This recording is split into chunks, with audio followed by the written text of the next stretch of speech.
নমস্কার, মমতাজ কিচেনে আপনাদের সবাইকে স্বাগত জানাই। আজকে আমি একেবারে নতুন একটি রেসিপির ভিডিও নিয়ে চলে এসেছি। তার জন্য পুরো ভিডিওটি দেখার অনুরোধ রইল। এখানে 300 গ্রাম চিকেন নিয়েছি, বোনলেস চিকেন, ভালো করে পেস্ট করে নেব।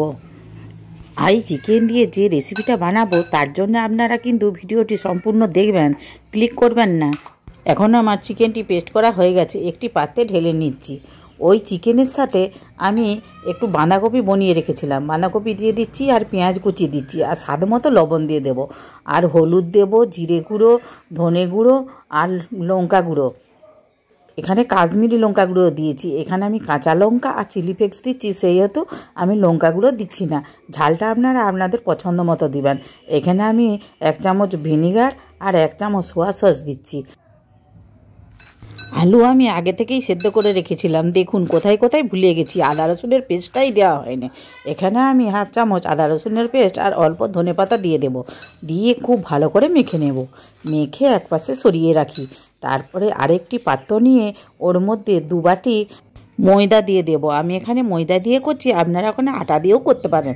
আর স্বাদ মতো লবণ, আর একটু তেলও দেব, আর গোটা জিরে দেব, আর অল্প ধনেপাতা দিয়ে সব উপকরণ দিয়ে 1 মিনিট শুকনো আমি মেখে নেব।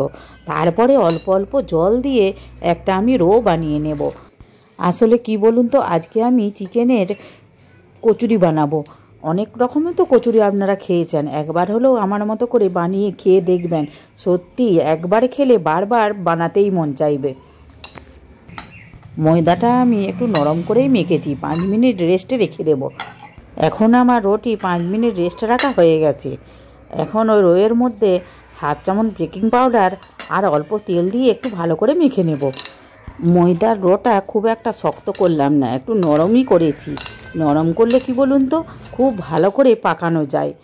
একটা রুটি বানাতে যতটা পরিমাণে আটা নেওয়া হয় ততটা পরিমাণে আমি ময়দাটা কেটে নেব। নিয়ে এটা গোল করে পাকিয়ে একটা বাটি তৈরি করে নেব। দেখুন এখানে আমার বাটিটি তৈরি করা হয়ে গেছে। এর মধ্যে ওই পুরটি দিয়ে দেব, দিয়ে গোল করে পাকিয়ে নেব। নরমের জন্য দেখুন কত সুন্দর পাকানো যাচ্ছে, সহজেই চলে আসছে। মুখটি ঢাকা দিয়ে দিয়ে গোল করে পাকিয়ে নিচ্ছি।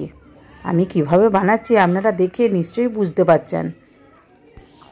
এই কচুরিটি এখন আমার বানানো হয়ে গেছে, একটি প্লেটে রেখে দিচ্ছি।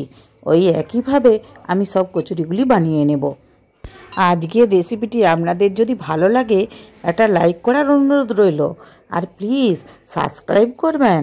আর যদি ভালো লাগে কমেন্ট করে জানাতে ভুলবেন না কিন্তু, আর খারাপ লাগলেও কমেন্ট করে জানাবেন।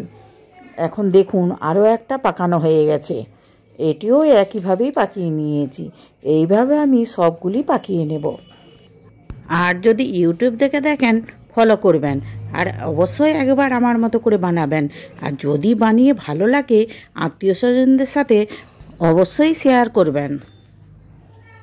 এখন আমি ওভেন জ্বেলে নিয়েছি। ওভেনের মধ্যে একটি কড়াই বসিয়ে দিয়েছি। কড়াইয়ের মধ্যে জল দিয়ে একটি স্ট্যান্ড দিয়ে দেব, দিয়ে জলটি গরম হওয়ার জন্য ঢাকা দিয়ে দেব। দেখুন কত সুন্দর গরম হয়ে গেছে। ওই স্ট্যান্ডের মধ্যে একটা ছেনাযুক্ত স্টিলের পাত্র বসিয়ে দেব। ওই পাত্রের মধ্যে আমি এখন কচুরিগুলি দিয়ে দিচ্ছি, দিয়ে 8 মিনিটের মতো ভাপিয়ে নেব। কি বলুন তো, এগুলো আমি পরে ভাজবো। এই যাদের তেল খাওয়ার অসুবিধা আছে তারা এইভাবেও খেয়ে নিতে পারেন। বাকি কচুরিগুলোও আমার এখন বানানো হয়ে গেছে, একইভাবে এগুলিওকেও ভাপিয়ে নিচ্ছি। দেখুন হাত দিয়ে দেখে নিচ্ছি, শক্ত হয়ে গেছে, ভাবতে হবে হয়ে গেছে, তখন নামিয়ে দিচ্ছি। এখন আমি ভাজার জন্য ওভেনে কড়াই বসিয়ে দিয়েছি। কড়াইয়ের মধ্যে সাদা তেল দিয়ে দিচ্ছি। সাদা তেলটি হালকা গরম হলেই কচুরিগুলি আমি দিয়ে দেব। এগুলি 2-3 মিনিট হওয়ার পর আমি উল্টে নেব। এগুলি যেহেতু ভাপানো আছে, এগুলো ভেঙে যাওয়ার কোনো ভয় নেই। এগুলি উল্টে পাল্টে লাল করে ভেজে নেব। এইভাবে কম আছে 10 মিনিট ধরে আমি কচুরিগুলি ভেজে নেব। আর একটু লাল করে ভাজলে তবেই খেতে ভালো লাগবে, নাহলে ভিতরটা কাঁচা রয়ে যাবে। তাই কম আছে আস্তে আস্তে ভাজতে হবে। দেখুন কচুরিগুলো এখন আমার কত সুন্দর লাল হয়ে ভাজা হয়ে গেছে। এখন আমি একটা ছান্তার মাধ্যমে তুলে নিচ্ছি। দেখুন দেখে কত সুন্দর লাগছে না? একইভাবে সব কচুরিগুলো আমি ভেজে নেব।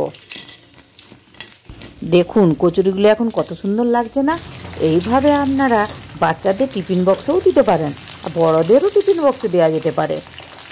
বাকি কচুরিগুলোও কত সুন্দর লাল করে ভাজা হয়ে গেছে।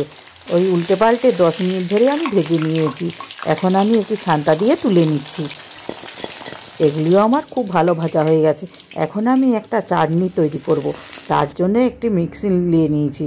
মিক্সিং জারে অল্প ধনেপাতা আর আদা, রসুন, কাঁচা লঙ্কা আর লবণ আর বিট লবণ আর দই আর একটু ভাজা মশলা দিয়েছি, দিয়ে ভালো করে পেস্ট করে নেব।